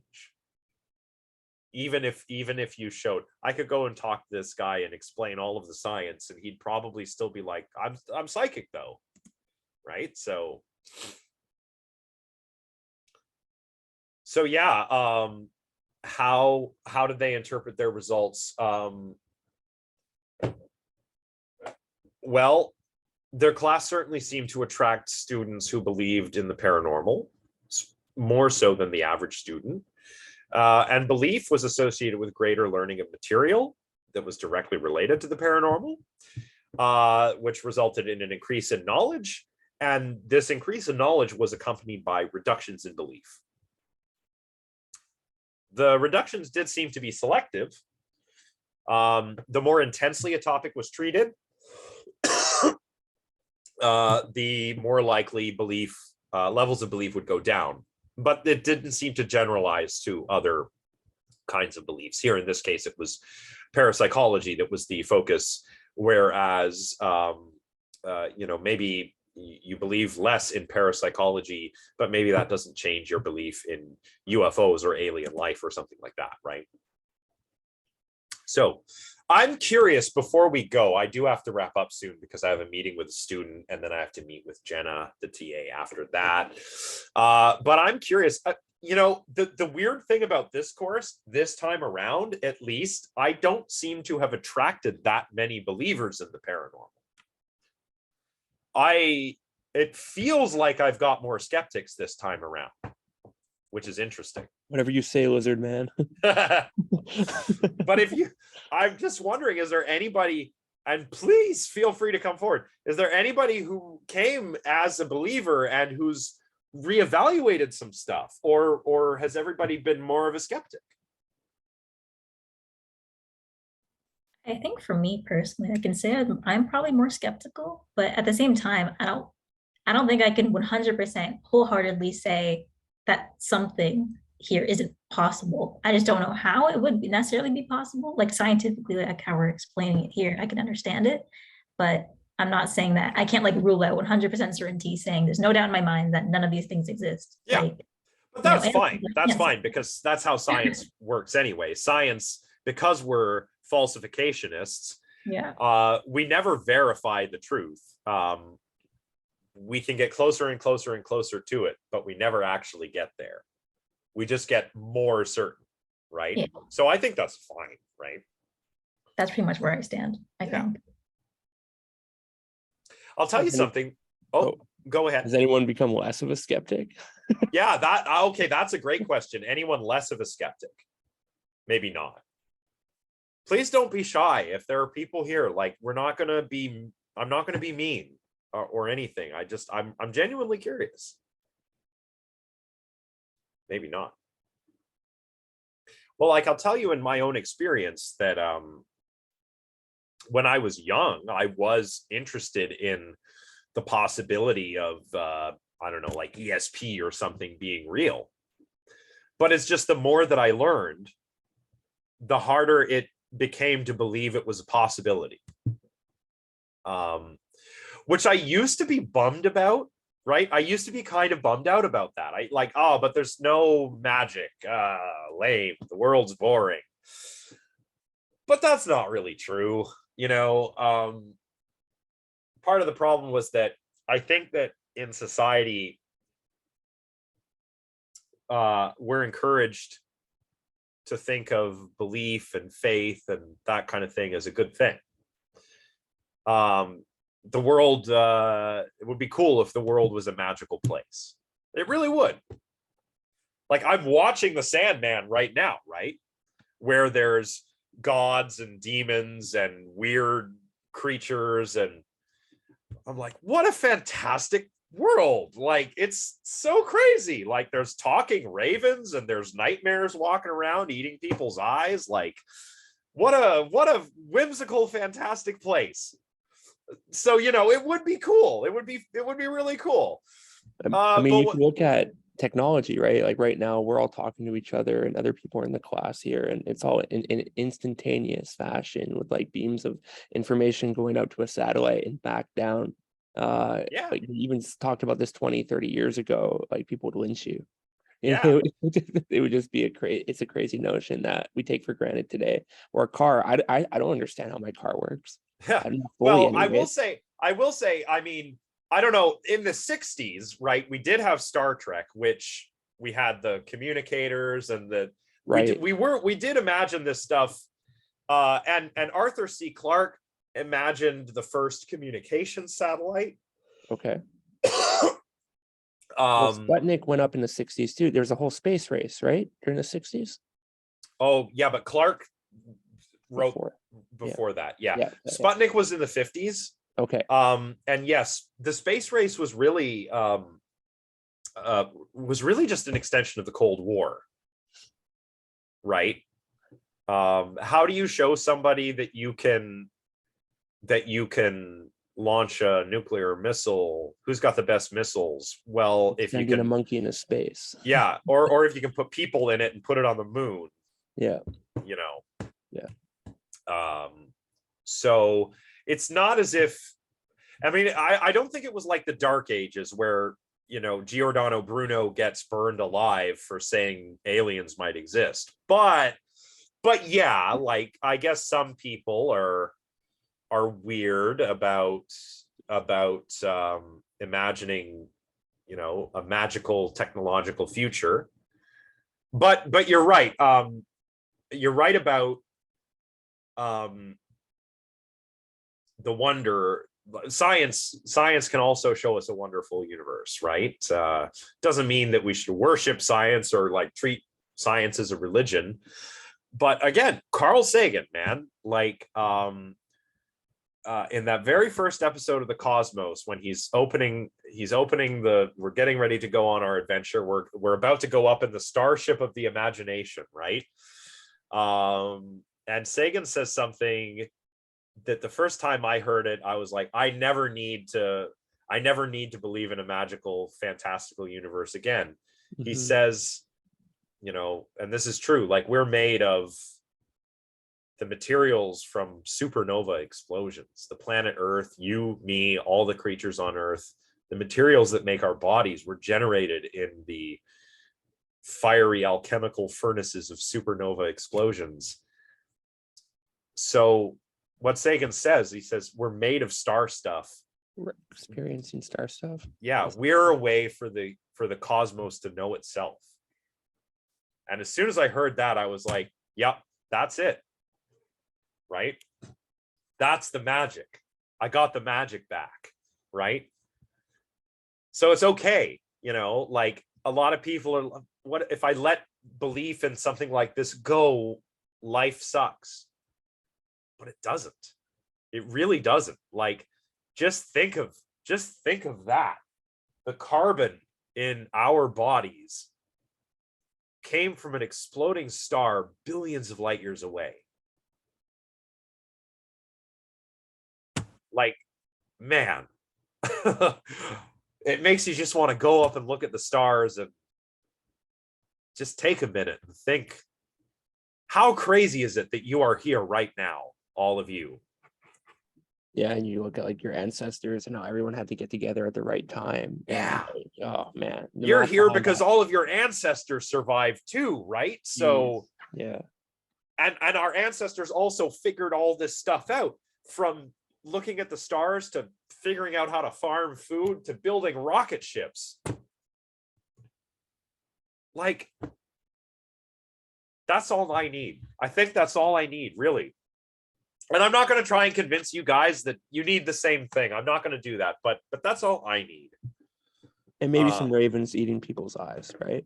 Oh, the ravens, it's the nightmare that eats. He has, you guys, you should watch it or read the comics. He has mouths for eyes. Yeah, it's great. It's so nightmarish. Love it. Yeah, man, I think I'm gonna go finish the series later today with my partner, because we're both like pretty big fans. Anyway, yeah, mouths for eyes is a little dark, but no, that sounds so disgusting. Like the eyes and the eat. Wait, was it a crow who was eating the eye? Isn't that like that was a torture technique back in what, ancient Rome, I think? That they really? Well, when you were yeah, if you were crucified, birds could come and peck out your eyes. Yeah.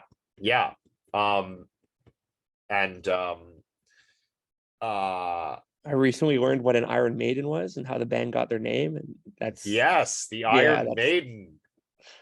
Alexis looks horrified by the Iron Maiden. Do you know of the Iron Maiden?